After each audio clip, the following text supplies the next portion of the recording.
Philosophy है। ऐसे Europe वाले भी जो कुछ करते हैं तो उसके पीछे बहुत सारी फिलॉसफीज हैं। छोटी छोटी बातें मैं समझाता हूं आपको। कभी कभी मैं बताता हूं, लोग बहुत हंसते हैं, आप इसमें हंसना कम, समझने की कोशिश ज्यादा कर। जैसे यूरोप में सभी घरों में कमोड होता है, टॉयलेट कमोड सिस्टम होता है, सीट वाली संडास होती है। हमने भी थोड़ी नकल करके आजकल बनाना शुरू किया है, अपने अपने घरों में कमोड सिस्टम वाला संडास हम बनाते हैं।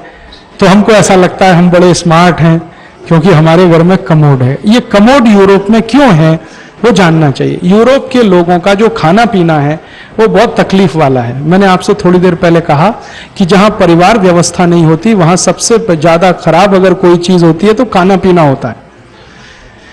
कोई भी चीज उनको गर्म खाने को मिल नहीं सकती क्योंकि कोई साथ में किसी के नहीं रहता है। हर चीज उनको ठंडी खानी है और वो भी डिब्बा बंद खानी है। तो डिब्बा बंद खानों की एक विशेषता है कि वो जो है पचते नहीं है जल्दी। गर्म खाना जितनी जल्दी पचता है, ठंडा खाना उतनी ही देर में पचता है।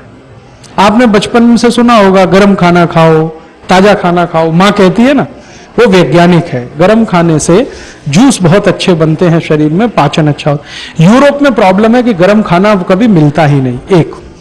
दूसरा, पानी उनके यहां एक बड़ी भारी प्रॉब्लम है।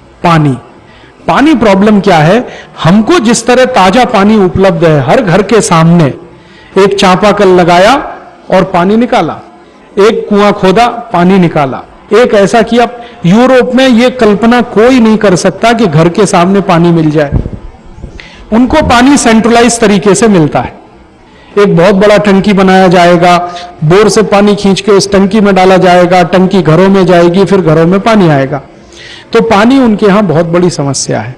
अब पानी वहां पे क्या होता है कि साल में 6 से 8 महीने भयंकर पड़ती है ठंड, है ना, और इतनी ठंड के -40 डिग्री सेंटीग्रेड टेम्परेचर है।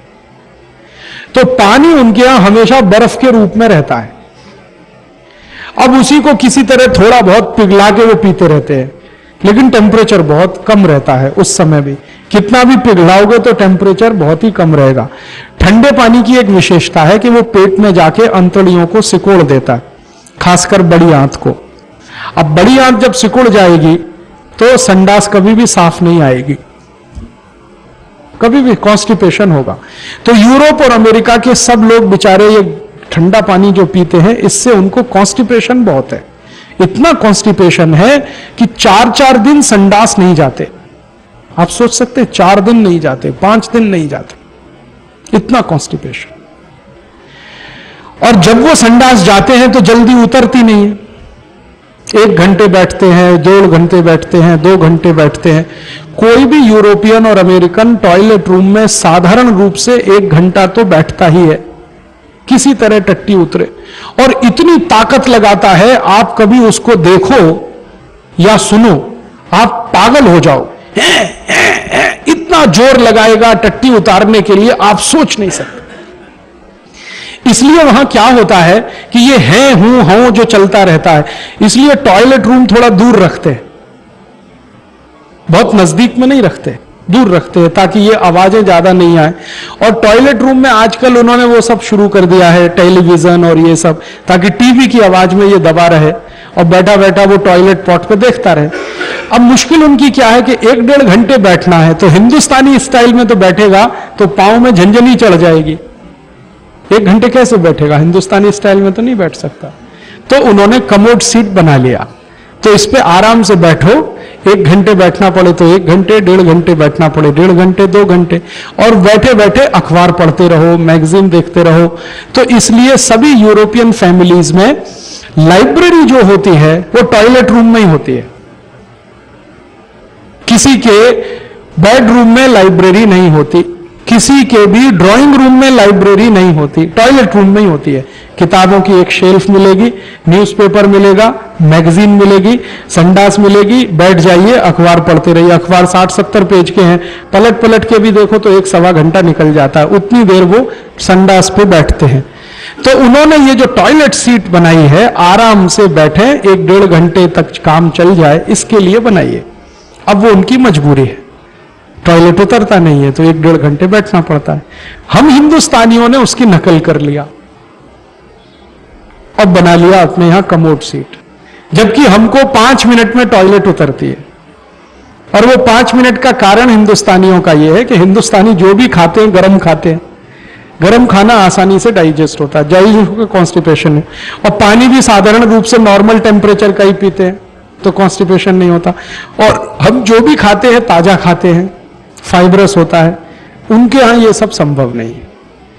तो वो बेचारे टॉयलेट सीट पर बैठते हैं किस्मत के मारे। हमारे यहां हम नकल कर करके टॉयलेट सीट बनाते हैं और सोचते हैं हम बड़े स्मार्ट हैं, इस पे बैठ के टट्टी कर रहे हैं। उनकी समस्या है वो, इसलिए उन्होंने टॉयलेट बनाया। अब इसी समस्या से एक कदम आगे बढ़ता हूं। अब जिनको कॉन्स्टिपेशन बहुत होता है उनके मुंह से हमेशा बदबू आएगी, क्योंकि पेट साफ नहीं है, मुंह में भयंकर बदबू आएगी। बदबू आएगी तो बदबू को रोकना है, उसके लिए टूथपेस्ट चाहिए। तो वो टूथपेस्ट इसलिए नहीं करते कि दांत साफ करने, दांत तो साफ खाली ब्रश से भी हो जाते, सिंपल ब्रश करो तो भी दांत साफ हो जाते, लेकिन उस पर पेस्ट लगा के घिसना है ताकि मुंह की बदबू थोड़ी देर के लिए तो रुके। उसमें पिपरमेंट डालो, उसमें ये ठंडा डालो, उसमें ये खुशबू डालो, वो खुशबू डालो, तरह तरह के। तो इसलिए उन्होंने पेस्ट बनाया, पेस्ट बना के अपने मुंह की बदबू रोकना। अब उसके एक कदम आगे, जब आपको संडास साफ नहीं होगी, पसीना भी नहीं निकलेगा ठीक से, उसका सीधा संबंध है लार्ज इंटेस्टाइन्स। पसीना नहीं निकलेगा तो फंसा रहेगा, तो बदबू आने वाली है। बदबू आने वाली है तो उसको रोकने के लिए डिओडोरेंट लाया उन्होंने। ये डिओडोरेंट यहां स्प्रे करो, यहां स्प्रे करो, ऐसे स्प्रे करो, क्योंकि पसीना है, निकल नहीं रहा है, बदबू आ रही है, भयंकर आ रही है। नहा सकते नहीं रोज, कारण आप समझते हैं, साल में 6 महीने बर्फ जमी रहती है नल में, पानी आता नहीं, नहाए कैसे? तो नहा सकते नहीं, तो डिओडोरेंट से काम चलाते हैं। और डिओडोरेंट भी एक समय तक काम करता